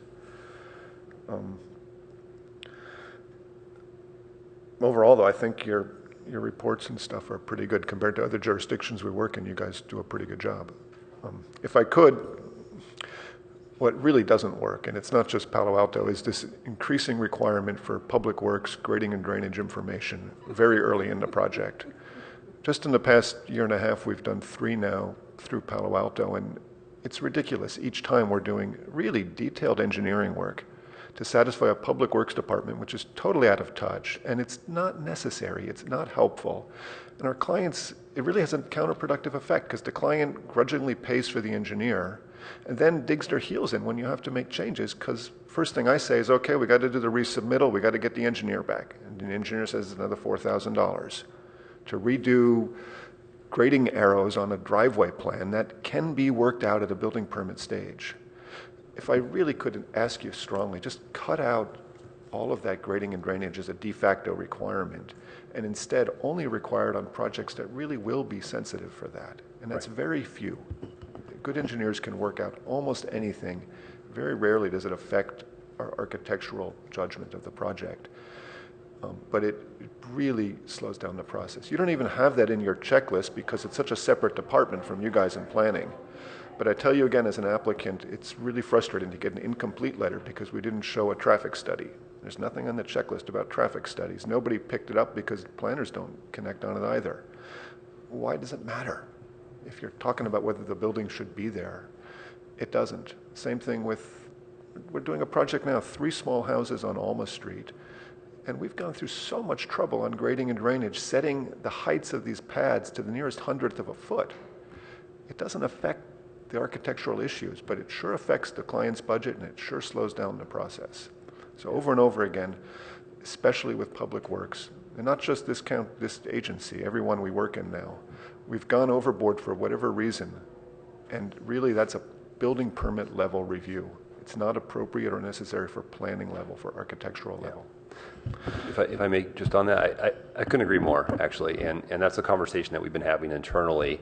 And there is this interest, and or actually I should say there's a balance that we have of wanting to convey to an applicant all of the, the things that might possibly go wrong, so that there's pre-planning and an understanding of the implications of compliance with the different utility requirements, the green building requirements, and so on and so forth. But I think there has been, and Jody will correct me if I'm wrong on this, but just my own observation, it seems to be that we're trying to get to a level of perfection before it comes to you for review, and so that when you get into plan check, that's a simple process. That's smooth. I mean, the city has the blueprint effort. A lot of energy went into having the plan check process be streamlined and quick and get permits out the door. A lot of that has resulted in the planning department getting a lot of these things embedded into the preliminary review to facilitate that process. But I do think it does slow things down, and this is in large part, this is a conceptual review, because things will get refined and worked out in the building permit when we start putting all the pieces together at a finer grain level. So I appreciate hearing that comment, and it is something that we're working on. I wanted to ask if one of the things that we were thinking about was you go through the design review committee process. Every, I think, application that goes to the ARB goes through this process. It's within the first 3 weeks. Applicant can sit with city staff and you get a list of comments. And we convey all that stuff. And it's pretty much a lot of boilerplate, these are the things you got to do. And what happens is we also embed those into our approval letters. And so if you get the approval letter, you've got 60, 70, 80 conditions of approval. A lot of it is boilerplate stuff that you see, that you can find in the code. What we want to do is sort of get away from that and say, here are the major specific, here are the 2 or 3 specific conditions related to your project. Here are some standard things, legal and compliance with the plans. But then kind of shorten these conditions to there's maybe a dozen of them that are really relevant, because our concern is contractors aren't reading 100 conditions on their plans, and we're going to miss the important things that we do care about. And so in this DRC, we want to just reference that you got all these things and say, hey, we expect that you're going to comply with the details of irrigation or the public works requirements and all that stuff. You don't have to worry about it now, but you're on notice, you do have to worry about it, and you will have to address it during plan check. I mean, that's sort of the sentiment that the direction that we're heading on, and I'd like to get your feedback on that if you think that's an appropriate path. I think what you're saying makes sense. If I can throw in, we've had 2 of these design review conferences, and respectfully, both times we felt that the city wasn't prepared. Nobody had looked at the plans until we got to the conference. And so in essence, they're telling us what you're saying, but there really was no substance, because nobody made a judgment over which things were and weren't important. Again, maybe if you just had one person in charge of it and they had to solicit this feedback, it might help. That's a staff issue, really, how you do it, but that's our feedback. My feedback to you is twice now it hasn't worked well because the city wasn't prepared, in our opinion. Yeah, let me just reiterate on this same sort of thing where, let's face it, after you do this after a while with a particular jurisdiction, you begin to understand what some of their boilerplate items are. So you figure, okay, fine, I'll include those in my drawings. And so I include all those in there, and then when I get the comments back, it still has those. And I look at it as, nope, they just took the first 4 pages that were standard boilerplate, didn't even look at the drawings, and then went from there. And then the client sees this and goes, my God, what'd you guys do? There's an 8-page or whatever comments, and then you have to show them, no, see, these 3 items at the very back are really the only ones that count. And I've actually already covered those. Or I should say I've covered the 85 other ones that are there. So it is, I agree completely, they don't look at the boilerplate stuff, because we're also, we go through the same thing. I'm not going to constantly have you guys do that when it's easy for me just to put those in my general notes or whatever the case is, that I already understand that they're covered. You asked for it, Jonathan. Listen, absolutely. This is the kind of information we need, because I do think that we've, part of it is there's a lot of work coming in and people and some vacancies, and people are just kind of trying to get through it all, but it's getting through it is not the point. We want to have a quality product. We want to be, we want the architects to have a relationship with us where they know that we're taking the time to read the plans, that we're giving thoughtful information back. And so that's the transition that we're trying to get to. I think I just wanted to go back to the grading and drainage question for a second. Board Member Valte, I understand where you're coming from on smaller projects, but the larger projects that mainly the ARB sees, there is the C3 requirements that need to be adhered to. And so my concern about the grading and drainage is that we want to make sure that there's not a bioretention area that, needs to be planned for, and we don't want that popping up later at the building stage. And so I'd like to just hear your thoughts on that. Well, I think you're right that occasionally you need to have a bioretention area, or you want, or most architects are thinking about that with their consultants, but somehow it's just morphed way beyond just filling out a C3 form. I mean, a C3 form is essentially asking you to look at how much change you're making on your pervious or impervious surface, bottom line, and then what are you going to do about it? But Public Works starts with that, and then the instant you fill it out, and there's 1 square foot more impervious surface, to throw the book at you. And there's not this sort of baseline, okay, well, you're going to have to put some on-site retention, how are you going to do it? And as an architect, I say, okay, I realize I'm going to have this grassy area we're going to have to reserve, or I'm going to have to tell my client we need to do an underground system with filters and pumps, or on a real dense spot we have some more issues in the building structure. Very rarely does anything, those questions go beyond that as far as affecting the design and the review. And I think it's pretty well understood that you have to do storm drainage, and the design team is responsible for that. I mean, you have to have a building that holds itself up with the engineering, but you're not asking them to size the beams. These are basic things they have to do. So it's really just a matter of judgment when it's necessary. That's my feeling, but maybe. So I used to work on really large projects, and the grading was like a driving fact on hilly sites. Oftentimes, large projects, and the grading was like a driver of the project. Like it would affect the general, the basic partie of a project, and it was a struggle to get those to work. So I can sort of see where the stuff is coming from. And then I think if it's like a small project on a relatively flat site in an urban infill thing, yeah, I think you're right. Yeah, on a big project, the civil engineer is an integral part of the team, and their work needs to be put into the package, but only on some projects. Okay, Q? My comments are more specific to like the checklist submittal requirements. And I know it's been brought up before, but just little things like if we're getting a reduced set, that we have some kind of a graphic scale so that we can at least get an estimate of what a certain dimension is. And then some other minor things like public outreach images. I know previously it was a CD requirement. Now it looks like it's been changed to a USB flash drive.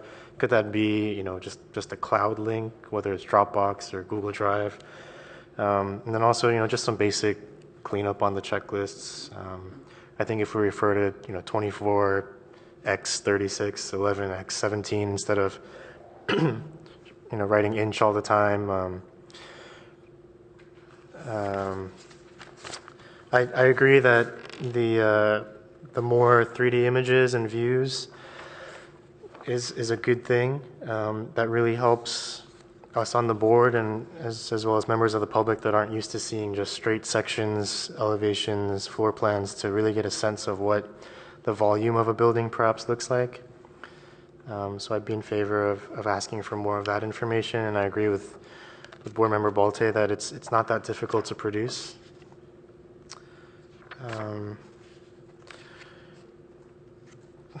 Like super just specific question, but on the revised ARB major project submittal requirements checklist, under G for sections, it says provide illustrative or illustrative wall section. I'm just wondering what does that mean, illustrative?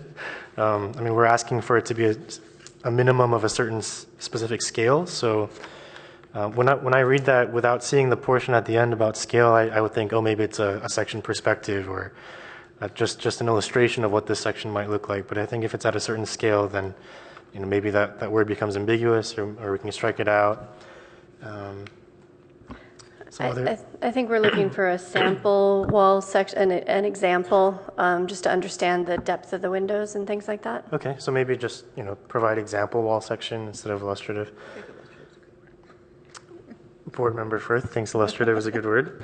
We use the term schematic in the office. A schematic detail is one that's not technically correct. Maybe the flashing's not shown, but shows the depth of the window, things like that. And then a couple other minor comments with regards to like the shadow shade studies and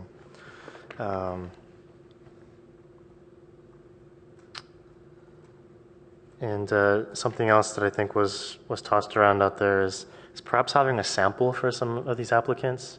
Some applicants are very familiar with the process. They've been through it so many times. We've seen them a lot, but others perhaps are less familiar with it. And if we have a sample section that can help the applicant, or even clients that don't understand why we have to present or spend the time to put together these submittal items. But overall, I'm very pleased with the staff reports, and I'm in favor of having these booklets that you've introduced at the beginning of this year. And I agree that maybe the verbatim minutes are a little overboard, but overall, I think we're heading in the right direction, and I'm appreciative of the work that the planners are putting forth. And it hasn't made my job harder. If anything, it's made it easier to review things. So thank you. Okay, and Wynn. Thank you. Well, I'm a word person, so I want you to write less also. First drafts are always much longer than second drafts and things like this. I think staff is talented, sophisticated, and experienced, and I think the documents show that. I love the bound volumes, and now that I realize my Adobe program will let me convert staff reports to Word documents and comment and edit on them online, your lives are going to be hell. But actually, it's really helpful to me, and probably helpful to the public, too, if they want to do that. In order of importance, I would like the guidelines to emphasize what we need in order to make finding number one. And finding number one is about consistency with zoning and applicable special plans and guidelines. And I often get the impression that the applicant hasn't read those documents. They didn't know there were downtown guidelines or South El Camino guidelines. And sometimes I get the impression that people reviewing the document didn't know those guidelines exist either. So I would suggest that you highlight not just the applicable zoning, but other applicable SOFA 1, SOFA 2, whatever. Those documents are really helpful in design review because they're site-specific. I mean, some of them are a bit old, but zoning often frustrates us because it's numbers and squares and dimensions, and it can get in the way of what we're trying to do, whereas the more qualitative characteristics of those documents, like SOFA 1 and 2, help us understand the vision we're supposed to be implementing here. So I'll give you my specific notes on that, but I think that might help. I'm very supportive of the notion that we have scales on the drawings that work for the drawings and the size we got them, because I'm often sitting there trying to scale something off and completely lost. I also want to say that on page 2 of your staff report, you talk about basically a better checklist can make for a better, quicker process, and I think that's true. But I also think that initial intake is not at all mechanical. That's a skilled and time-consuming part of the job, and much of what frustrates us has to do with, for example, the quality of the drawing that we receive. And so I'm all in favor of saying, this drawing, this may be a whatever, but it doesn't provide the necessary information at that stage. And I, of course, would prefer that we not have drawings that leave us trying to read sub-agate type space, typeface, very tiny typefaces.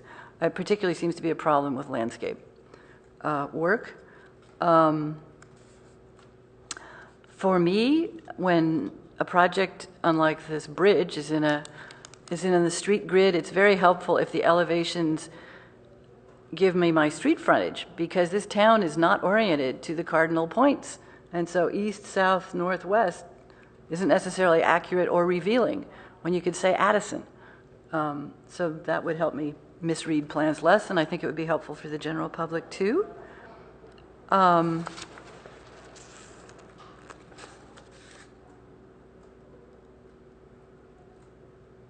Sometimes I think it would be very helpful to have dimensions of open space, but again, if we have an adequately described scale, we can figure that out ourselves.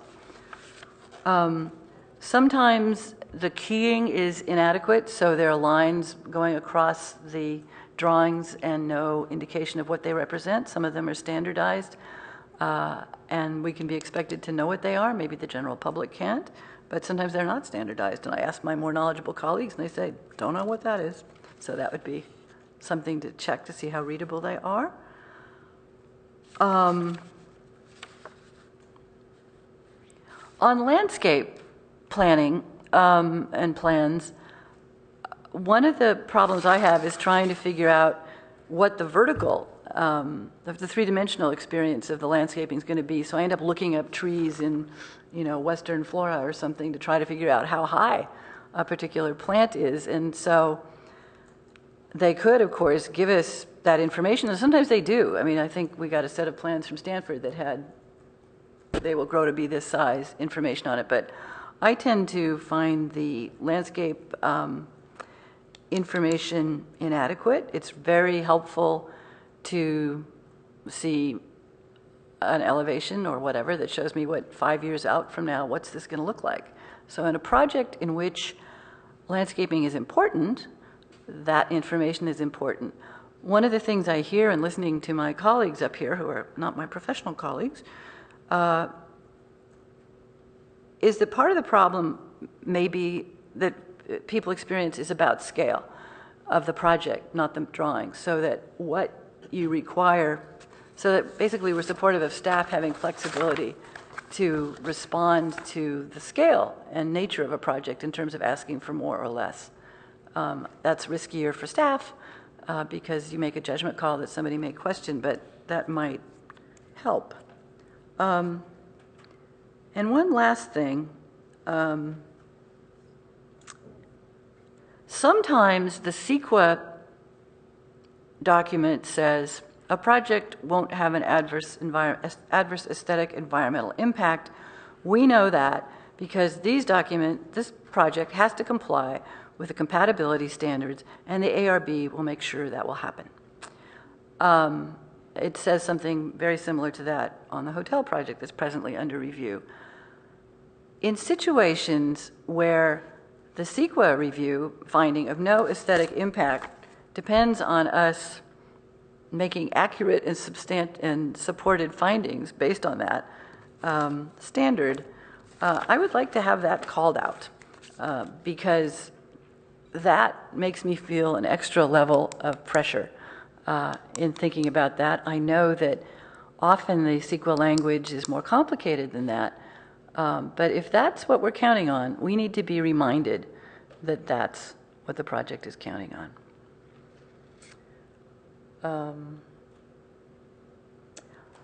The other thing I'm reminded of, and I don't know what, and this gets to, I guess, the printing cost, is how useful color is in trying to understand documents. I mean, I end up hand coloring, green for trees and red for existing, but when I'm trying to figure out how, or a member of the public is trying to figure out how new construction overlays existing footprints, or where the green stuff is or isn't, color is really helpful, and sometimes we get plans that use that. I don't know when that makes economic sense, but it does let you convey a great deal more information.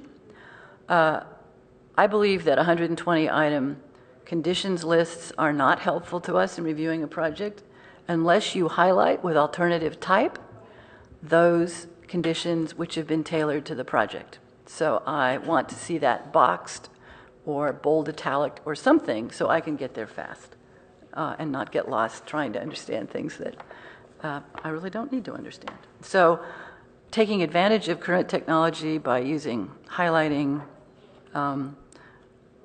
backstage attachments that we can go look at if we need to, that's all very helpful. And finally, I can't quite resist. I can tell when you've had time to edit reports and when you haven't. On this report, I would have liked to see a red line between version A and version B of these documents instead of trying to hold them up to the light. Sometimes, I don't think you highlighted the changes in your revised versions of the guidelines, the intake sheets. Yeah, I like track changes. Sometimes track changes is useless.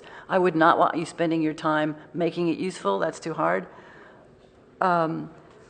But in terms of pros, you say, refining the submittal checklist will improve the consistency of information presented to the board and enable staff in taking the applications to ensure only complete applications are being received. This in turn may serve to reduce the amount of time it takes to process applications.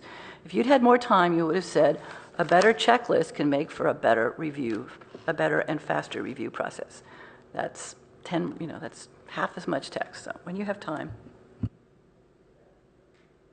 And as we move on to our, I guess, last set of comments, I want the board members to sort of think about references to if there's a differentiation that we should be thinking about for what's a big project, when do you want the 3D modeling, is it for all projects, and what does that mean in terms of what are we asking for? We need to put something on print that the public's going to understand as far as what the need is. So as we're hearing from the chair's comments, if there can be some more thought to, what are these fine lines where we're going to require something of one project but maybe not of another project, and what is that scale of project that we're going to make that decision point on? Because again, we're trying to get to a clear place where your application's complete for filing because you've satisfied these requirements. And if we have a discretion where staff is saying, well, on this one, we might need a 3D rendering on this one, that creates some of the ambiguity as far as when is it complete or incomplete or things of that nature. So, thank you. So, thank you to the board. I think you guys have made some great comments, and I don't have that many that haven't been mentioned already, but I would want to follow up on Jonathan's point about the 3D modeling. Is, in a way, I expect everything to have some 3D modeling these days, because it's not that hard. And there is some reluctance, like in the architectural offices that I've worked at, there's some reluctance to release an image that's not perfect and beautiful. And I think sometimes we just want to see, I want to see the back of the building, and I know it's not going to be, maybe it's not as nice as at the front of the building, or maybe it's just because of the viewpoint, it's in a built-up area, it's hard to get a really good image, and the client may not want to spend money on something, on the back corner of the building. But I think there were times when we've wanted to see it. I mean, I think on some projects, recent project, I think Q was asking for like the back side of the building, and we never got it. And it's a big, important project. So I think on a major project, I think we should ask for at least two, I don't know, front and back. I mean, even on a smaller project, say like on something on more along the lines of a house or a duplex or something, usually the back neighbors want to know how their backyard is going to be affected. So even on a small project, I would think some kind of view from the back is warranted. I'm just wondering that there's many different vantage points too. Are you bird's eye view versus pedestrian view? Is there? It's really that's a tough one. I mean, a lot of times other cities do require it, like more of an eye level view from the neighbor's backyard. I mean, they ask for it. It's really hard to do them and to get something that looks, that looks good. But I think that's the expectation from neighbors. We've had a few models over the years. It's sort of like it's like a lost art now. We do get them occasionally. I would argue that the 3D models are so much less expensive than a physical model in terms of the amount of time it takes. 3D model, once you start doing all the fancy renderings, can get just as expensive. But I think there are a lot of smaller projects, like 3-unit townhouses projects that have just done very simple SketchUp level of 3D views, right? And they don't have the full on, super realistic rendering. And I think that those are, at least for somebody who's used to looking at drawings, like those are fine. Okay, so the things that I think haven't quite been mentioned by others, I think Q mentioned the shade and shadow studies. And I think my take on it is the board's been inconsistent about when we want to see them, and And so those are sort of hit or miss. So I would think we should be more consistent about that if we can. The photographs, context photographs, are also sort of varying quality. And I brought an example of a recent project.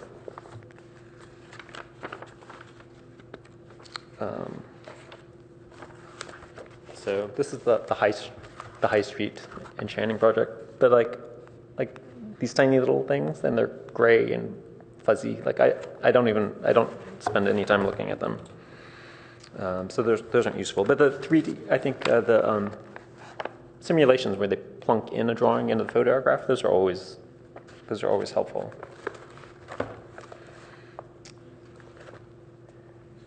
There's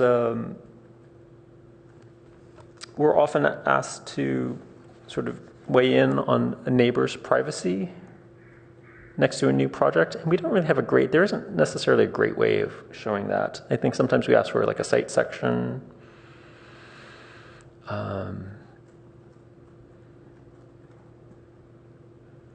After the fact, like after the first hearing, maybe there's a way of getting that included at the beginning if we know that there's like a mixed-use project going into, next to a single-family house. And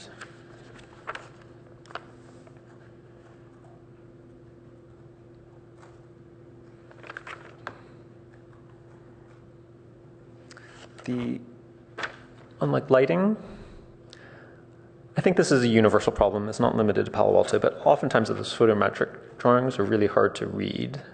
And then sometimes they include the cut sheets and sometimes they don't. Sometimes they're an 8.5 by 11 supplement. Sometimes they put them in the drawings. It's it's inconsistent. I think most of the time they tend to put them in the drawings, but not always. Oftentimes what I find myself doing is going on the website and looking up the list of model number. And so I do my own research and find the fixture on my own, typically. Yeah, all of that type of stuff, we've definitely been trying to get them more into the drawings, because that way we know that they get to you. When there's sort of these loose other pieces, there's the potential that it doesn't get to you. Right, and sometimes they change over time and stuff. So that's what I have. And then on staff reports, I think you guys have been doing a great job on the staff reports. And I think that, in years, a long time ago,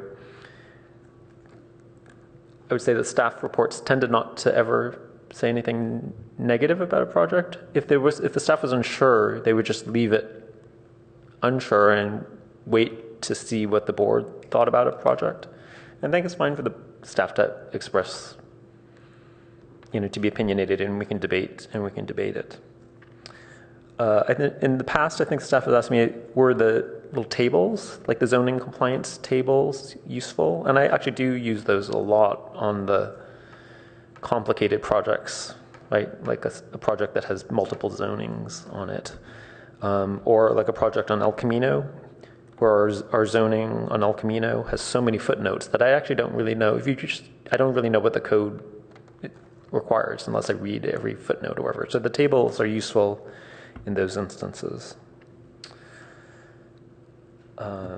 And then I think I would just say, oftentimes when I'm reading the staff reports, I'm always thinking shorter. But I've been reading them for a long time. Sometimes, on a very complicated project, I really like reading through all of them. So, yeah, I don't think there's generally a problem with them. So that's all that I have. I think you guys are on the right track. I think everything's good. You have any? Wynn? Thank you.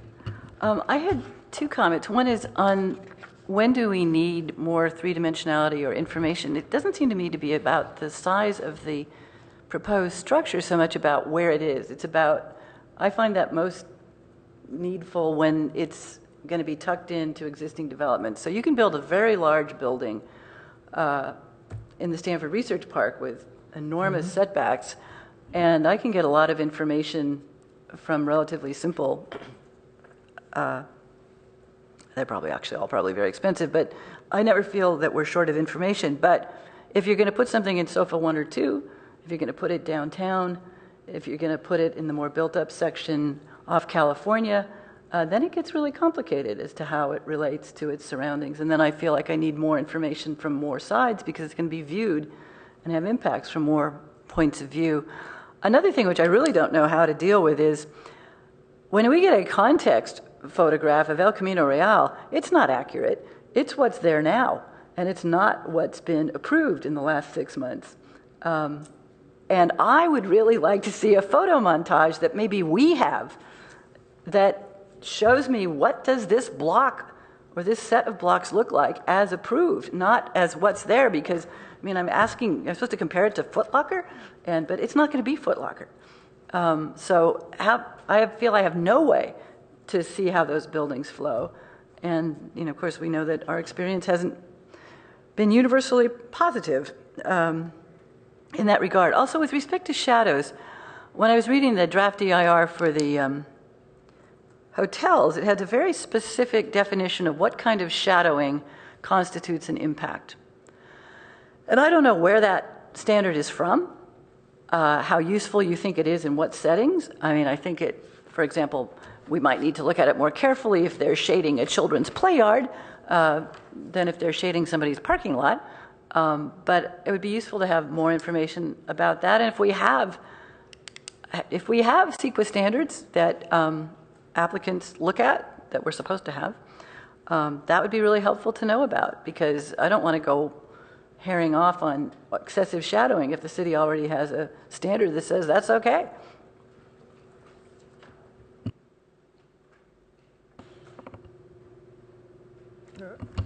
Can I Yes, Peter. I want to give Jonathan a response to the question he asked about the 3D stuff.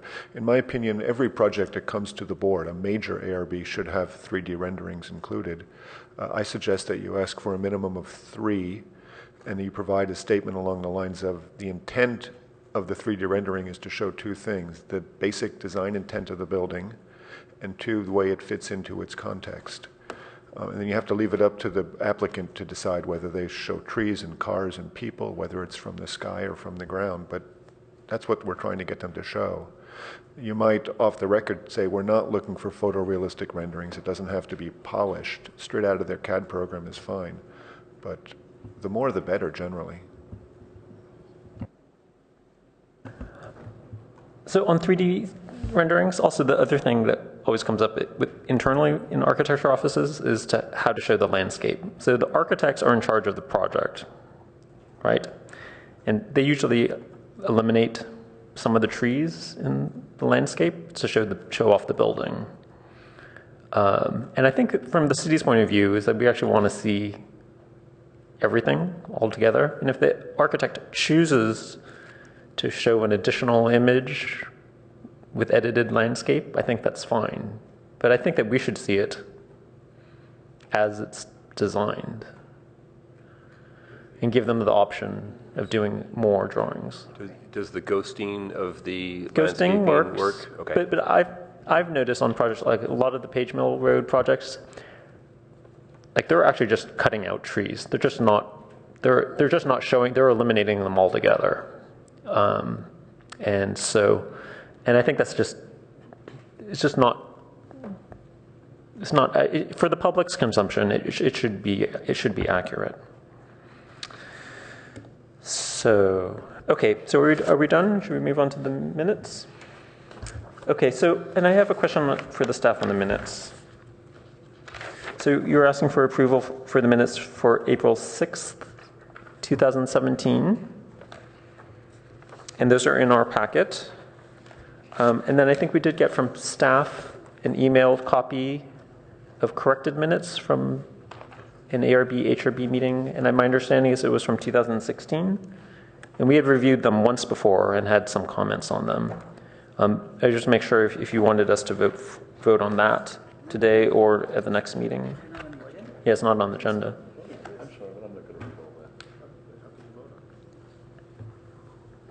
We'll wait on that. Okay, so it's just on this. Are there any comments? I have a lot of comments. Comments on the minutes for April 6th, which are in our packet. Well, I'm just getting to the point where you're asking me as a chair to make a vote and a motion on this, and I'm saying I just can't do that anymore. I mean, this is a verbatim transcript, and I'm sorry, but I just can't spend the time to read this that carefully to say whether it's accurate or not. It's no longer. Or do I even remember exactly whether? So why, Chair, are you asking for such a motion? So sorry for this snarky remark. I think you can abstain, maybe. I think you can abstain from it. I would just say that I looked at I don't read every word in the minutes. I do look for places where the transcript has not identified a person, and I know who the public speaker is, so I've done that. And then I also do look at the vote to see if that's accurate. And so, for example, in this case, one of the vote counts is not correct. So I do look at all of that stuff. And then there are little typo things, and I notice some of them, but I don't usually mention them. So fair point. I stand corrected. You're right. There's things in here. But I think it's fine to abstain. If you do, and I would just say that the council wants the verbatim minutes. Nobody's arguing that there shouldn't be there, but like I said, I agree. Have to be like I don't have the time to read a 50-page verbatim with a lot of you know, this kind of thing in it, and I just don't want to deal with it. And you're right, to a certain extent, I'm not going to sit there and go, I'll vote for something that I honestly haven't read, or at least I've read the gist of it, but you know. So again, the intent here is that they're verbatim minutes. So we have a professional transcriptionist who is listening to the video recording and typing that out. So unless there's errors related to vote or things of that nature, I mean I think your vote for approval doesn't necessarily need to be one that I've read every single word of the minutes, but that this captures the sentiment of the dialogue. I understand that a transcriptionist has prepared this. There are going to be some errors in terms of typos or some misidentification, but the idea of this is to capture what happened. I do understand and appreciate the desired way to have minutes, which is a short summation of the actions that have taken place. And that's an administrative function we just don't have right now. So we either have action minutes, which says this is the item and this is the vote, and we refer everybody to the website or get to the video and listen to it, or we go to the other extreme and have somebody do the verbatim minutes. To a certain extent, I've been in situations where action minutes I think are fine, because those are the ones that really made a difference, and they're a heck of a lot shorter. The agenda. It's basically the agenda with the votes. I mean, action minutes would be, this is the item, this is the motion, this is the vote. Okay, I think we're... My take on it is this decision has been made higher up in the food chain, and I think, correct me if I'm wrong, I think they're entitled to abstain. You're certainly welcome to abstain, and I will say that I don't know that the council uniformly or unanimously agrees that verbatim minutes are desired. I've heard the pros and cons of both, just as I'm hearing on this board too. So I get the tension there, and I'm from just trying to manage this part of the system. I kind of feel like it's either all or none. And that in-between piece is a staff resource that I don't feel like we've got the time to dedicate to that. I have a question then. I mean, I'm all in favor of having a verbatim set of minutes, but why do we have to vote on those? I share exactly The that. minutes that you vote to approve are the official minutes of the ARB. Unless Okay, the city, fine. unless for litigation purposes, unless the city decides that they're going to designate something else as the official record, and I don't believe the city has. So that's, I can explore that. I mean, maybe the official minutes are this short version of what I'm talking about, which basically is the transmittal of the action, but we'll still prepare the draft transcript, and we'll have that as part of our administrative record for items that end up going to council. In case somebody needs more information as to what's in the shortened version. Yeah, let me, there may be Talk to some. the city attorney. Yeah, I will. Okay. Board member Frith's comment is we'll I can coordinate live this with with that, the sure. city attorney's office. But I think before we had, I know that we didn't have transcribed minutes before. And so the question is the simple report out of the motion and the action items sufficient to constitute, the record for the meeting? But I'll explore that. What is the official position of the video then? There's a video out It there. depends what the city council decides. But isn't the video No. technically a legal record as well? It's a record, but whether it's the official record is not something that happens just automatically. Because we don't It vote gets to designated. accept the video. Yeah, the video. That's seen as having no discretionary aspects to it. We all know that that's a bit of a myth, but that's why. I want to say that as somebody, straight action minutes are useless for the applicant, the property owner, the public, and everybody else to find out what your comments were and what changes you wanted. They just, if it says parking was raised and the matter was continued, somebody's going to have to go look at something else, whether it's their notes or the video or the transcription. Personally, I find it vastly more efficient to look at a transcript. I, of course, want the unattainable. I want an edited set of minutes that make us all sound brilliant. But I think it's an interesting possibility, if this is a matter of concern to you, that we approve action minutes but still have transcribed minutes so that people can go back and find that material. But if you don't have it in your official minutes, then you're not entitled to rely on it in many settings. Well, But it could be evidentiary in a record, so talk to the city attorney. If we're dealing with a court proceeding, then we can make it official. We can. Usually, you could, but usually the city has a set of rules that it's adopted already that say which set of records, the video, the transcript, or the whatever minutes are the official minutes, because in the absence of that kind of decision, then the official record's the approved minutes. Well, it used to be, last time I looked. Okay, so again, I think the comments heard, and let us run with that and see what we can come back with. Okay, so I'll go back to the actual minutes, right? So item number 6 on page 165 of the packet, it says motion passed 5-0 with Vice Chair Kim abstained, so that should be a 4-0. Page 165, 121 of the minutes, or 165 of the packet. Yeah. Oh, yes. In all fairness, this was a long meeting. Yes. This is 2 sets of minutes. And then I have a whole bunch of typos, and I have the names of the speakers who have not been identified. So I can do that after the meeting. Are there any other comments? Otherwise, I'll make a motion to approve the minutes as amended. Okay. I will second. All in favor? Aye. Aye. Opposed? Abstained? No, I vote aye. Okay. So that's a 5.